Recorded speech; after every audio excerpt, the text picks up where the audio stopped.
Suivez nos journaux sur la page Facebook et la chaîne YouTube. Le journal de Scoop FM passe également sur la 98.5 MHz qui push 24 radios à 18h30, 21h30, 8h30, 12h30 et 16h juste. Et sur la 101.0 MHz, la radio communautaire Moïseni à 9h05, 13h03, 21h juste et sur Vox Congo. Téléchargez dès maintenant l'application Vox Congo pour être informé en boucle. Nos chaînes partenaires. Pour toute information, contactez le plus 243 97 62 31 319. Scoop FM, la neutralité réelle. Scoop FM, la neutralité réelle.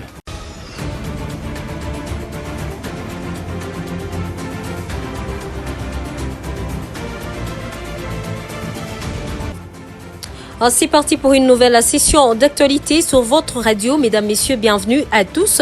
Si vous nous rejoignez ainsi que sur nos chaînes partenaires, à la une de l'actualité, le président de la République démocratique du Congo, Félix Antoine Tshisekedi Tshilombo, a présidé la 40e réunion du Conseil des ministres en présence de membres de son gouvernement ainsi que la première ministre dans la ville de Lubumbashi, capitale du Haut-Katanga. Plusieurs points étaient inscrits à l'ordre du jour, notamment la communication du président de la République que vous suivrez dans le compte rendu du porte-parole du gouvernement.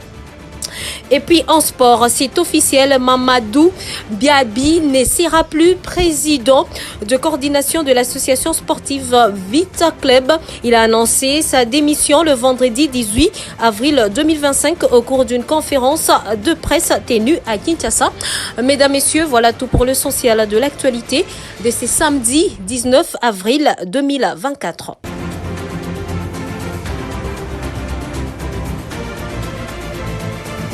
Je l'ai annoncé tout à l'heure, en séjour à Lubumbashi dans le Haut-Katanga, le président de la République, Félix Antoine Tshisekedi Tshilombo, a présidé le vendredi 18 avril 2025 la 40e réunion du Conseil de ministres.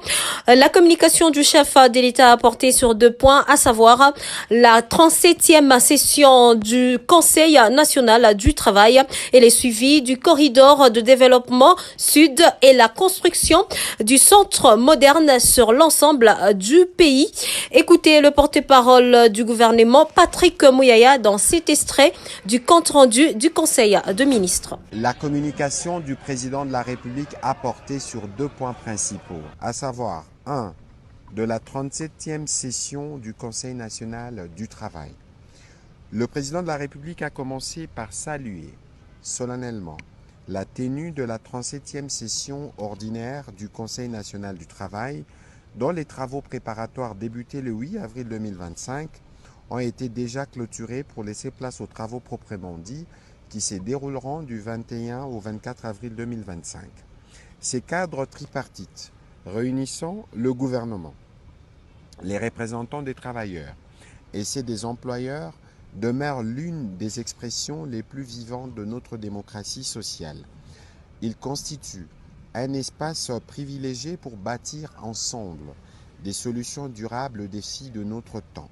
À ces sujets, le président de la République a insisté pour que ce conseil soit bien plus qu'un rendez-vous institutionnel. Il doit être un moment d'écoute sincère, des propositions audacieuses et d'engagement ferme. Les attentes de nos concitoyens sont immenses et à juste titre, nous devons y répondre avec clarté, courage et détermination, a-t-il martelé.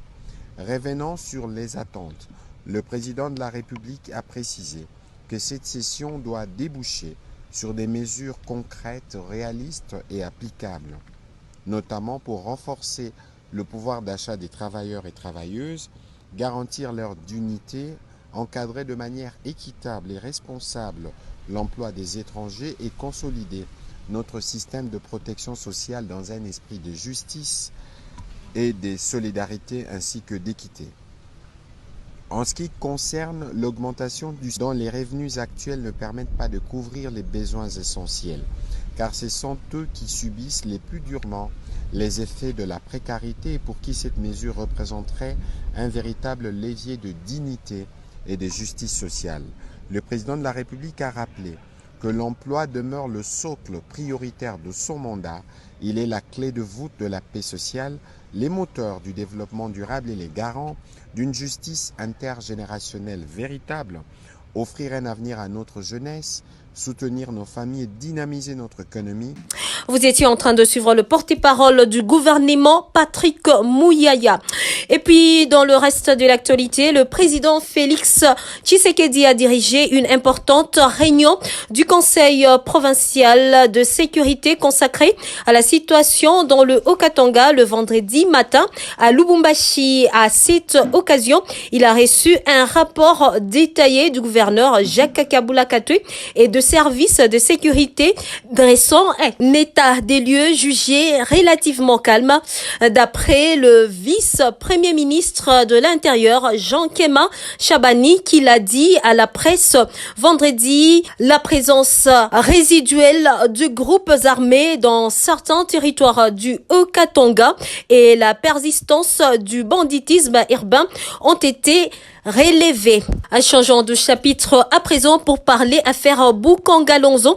Dans le procès Boukangalonzo, une affaire ayant englouti plus de 2 millions de dollars américains du trésor public en République démocratique du Congo, la Cour constitutionnelle n'a pas encore dit son dernier mot, alors qu'elle s'était déjà déclarée incompétente pour poursuivre l'ancien premier ministre Augustin Matata Ponyo. La haute juridiction de l'ordre judiciaire du pays a fait volte-face et a renvoyé la cause pour instruction au mercredi 23 avril.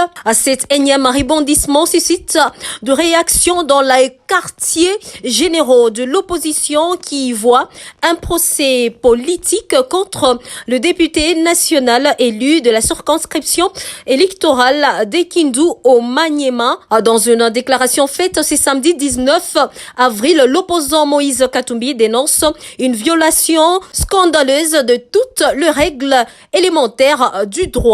Et puis, l'ancien première dame de la RDC, Marie-Olive Lembe, a constaté l'opération de la DEMIAP à limiter, d'après son conseiller en communication, le service de sécurité ont informé les gérants du parc de la vallée des Lancélés, Kingakati, d'une perquisition qui a été faite le 17 avril pour l'épouse du président honoraire. Cette action de service de sécurité ternit l'image de leurs activités. Le détail dans ses commentaires. Après plusieurs dénonciations populaires sur les prétendus dépôts d'armement et munitions au sein de Kingakati par la vallée d'Ensélé, propriété de l'ancien président Joseph Kabila, l'ex-DEMIAP a procédé à la perquisition de Kingakati ce jeudi 17 avril pour des raisons de sécurité de la République. Une perquisition qui prendra plusieurs mois selon les quotidiens. Et selon l'ancienne première dame Olive Lembe Kabila, c'est une persécution que subit sa famille de services de sécurité et du régime Tshisekedi. Selon elle, elle est persécutée et cela crée des empressements, des dommages sur l'image de leurs activités.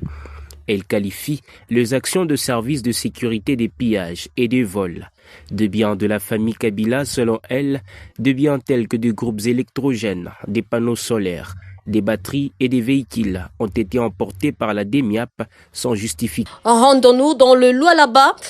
85 créateurs de la concession ont été libérés le vendredi 18 avril sur ordre du ministre provincial de l'Intérieur Sécurité, Roy Kaumba Philippe. Ces créateurs ont eu l'occasion de bénéficier d'une carte de profession le permettant de travailler dans le carrière dirigé par le coopérative reconnu. Je l'ai également annoncé dans l'entame de ces journaux.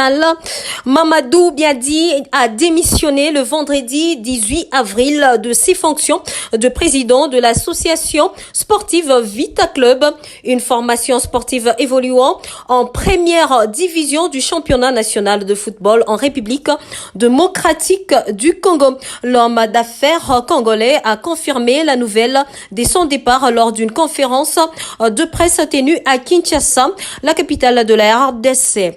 En tourmente depuis quelque temps, le désormais ex-président de Banambondo démissionne à quelques heures de la tenue de l'Assemblée générale extraordinaire de The Club prévue pour ce samedi. Il avait succédé à ses postes à Bestine Kazadi avec le club vert et noir de la capitale. Mamadou Biadi a remporté la Coupe du Congo, actuelle Coupe du Président.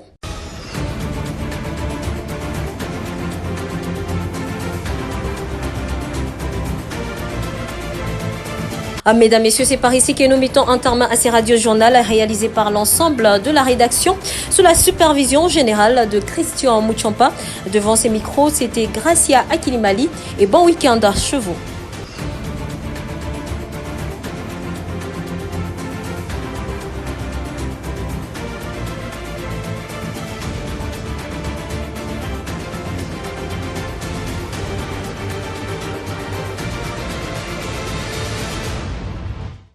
Suivez nos journaux sur la page Facebook et la chaîne YouTube. Le journal de Scoop FM passe également sur la 98.5 MHz qui pousse 24 radios à 18h30, 21h30, 8h30, 12h30 et 16h juste. Et sur la 101.0 MHz, la radio communautaire Moïseni à 9h05, 13h03, 21h juste et sur Vox Congo. Téléchargez dès maintenant l'application Vox Congo pour être informé en boucle. Nos chaînes partenaires. Pour toute information, contactez le plus 243 97 62 31 319. Scoop FM, la neutralité réelle. Scoop FM, la neutralité réelle.